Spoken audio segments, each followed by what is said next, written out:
At an extraordinary meeting of the National Council on Education held in Abuja, Minister of Education Tunji Alausa announced what he called a major overhaul of Nigeria's education system. By that overhaul, compulsory basic education will now be 12 years instead of 9. The new change means that the government is throwing away the present 6334 system, which provides for 9 years of compulsory basic education. The minister explained that the new framework will have a 12-4 structure, effectively merging primary and secondary education. What we're saying is that we need to move from what we have now as 9 years compulsory education to 12 years of compulsory education as it's obtained in other parts of the world. According to the minister, the 12-4 structure aims to provide students with continuous learning until they turn 16, after which they can pursue higher education, a clear indication that the government doesn't want children with high intelligence quotient to access higher education until they are 16. By integrating secondary education into the basic education framework, Dr. Alausa said government hopes to improve learning outcomes, reduce dropout rates, and enhance the overall quality of education. If you look back into the history of Nigeria, 30 years ago, 40 years ago, people that went through the primary education then and got up to standard 6. If you compare the level of education, the level of instruction, even at standard 3 then, it's much better than what we get in GSS 3 now. Main contest of 6 years of primary school, 3 years of junior secondary school, and 3 years of senior secondary school. It is doubtful that these expected outcomes will be realized, given that school enrollment, school dropout, and quality of education in Nigeria are driven by not structure but poverty, culture, and underfunding. The minister, however, says that the new education structure will align Nigeria's education system with international standards, fostering better education outcomes and global competitiveness.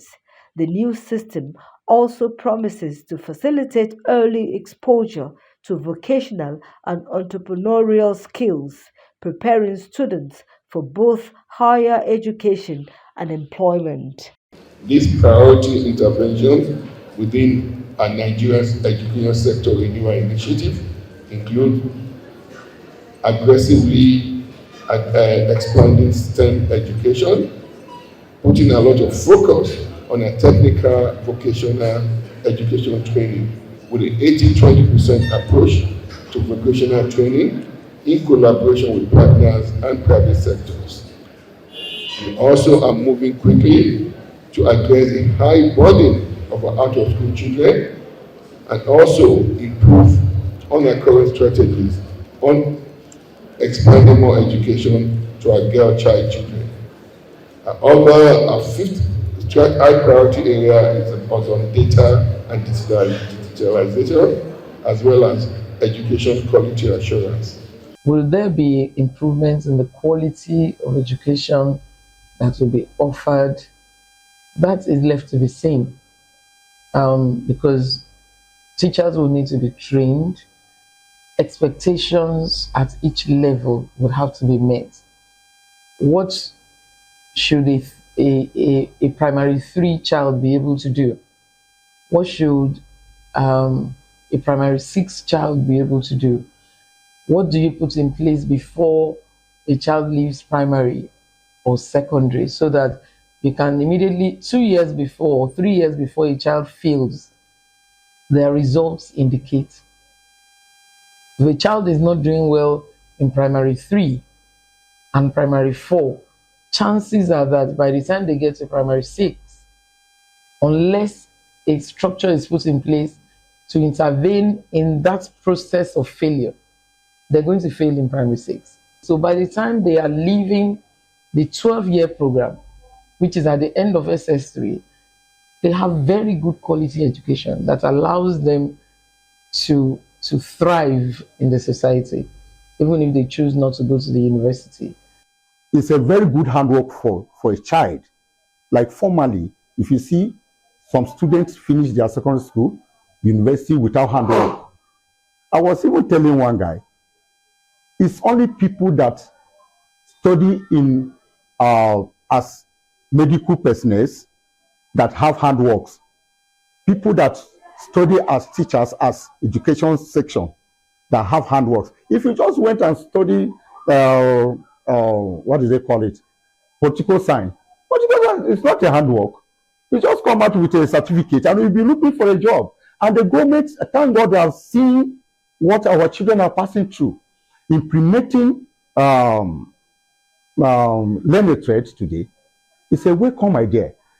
Nigeria at present operates the 6334 system of education where a child enrolls in school at age 6 and undergoes 6 years of primary education, 3 years of junior education, 3 years of secondary education, and a minimum of 4 years of tertiary education. By the end of this educational journey, students are expected to be 18 years old and equipped with the knowledge, skills, and competences necessary to succeed in their chosen careers or further education pursued. The federal government's announcement of a new education policy has sparked widespread interest and debate. As the country prepares to transit from the 6334 framework to a 12-4 system, many are wondering what other pressing issues this new policy will address.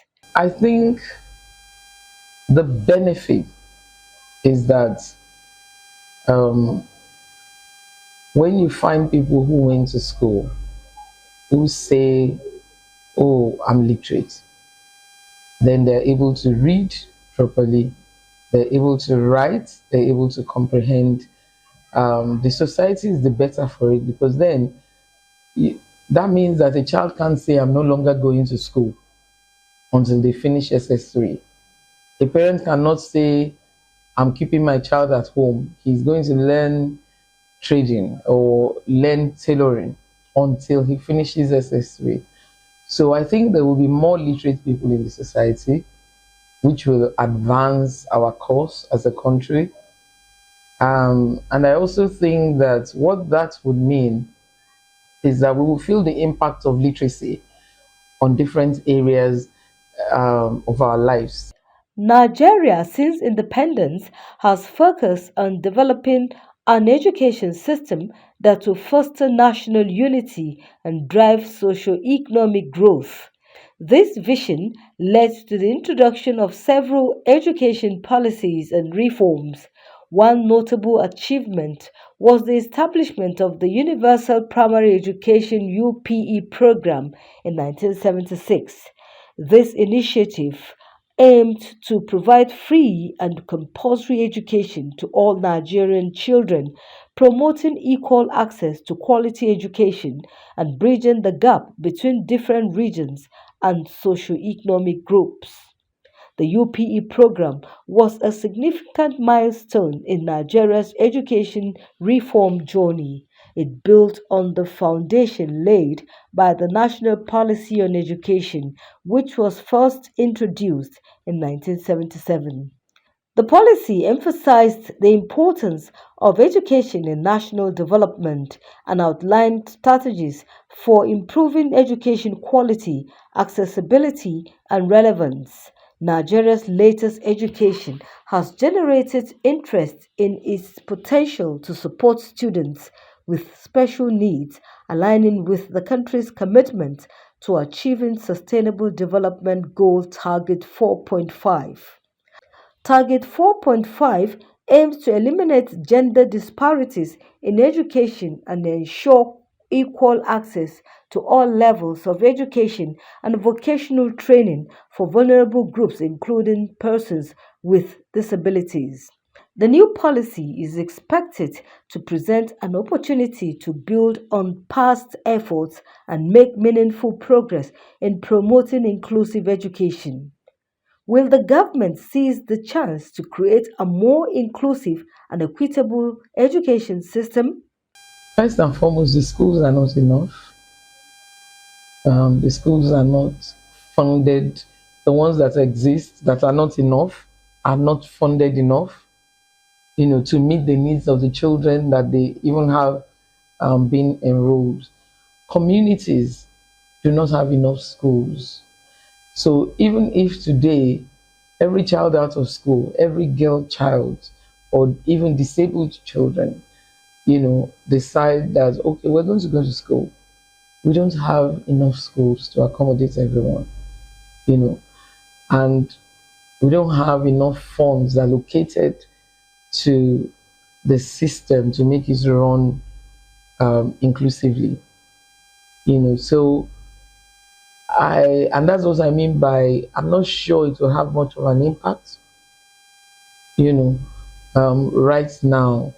I don't know about in the future, as things unfold and challenges arise and we mount them, and we surmount them. So, I mean, anything can happen. But right now, I don't think we have enough machinery to include um, every child's needs, children out of school, the girl child, the disabled child, the child from low income families, the ones who don't eat, who don't have food to eat to even go to school.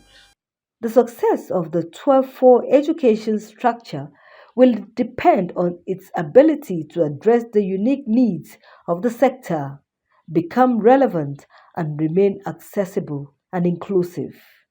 360 Nigeria, tracking issues in the polity.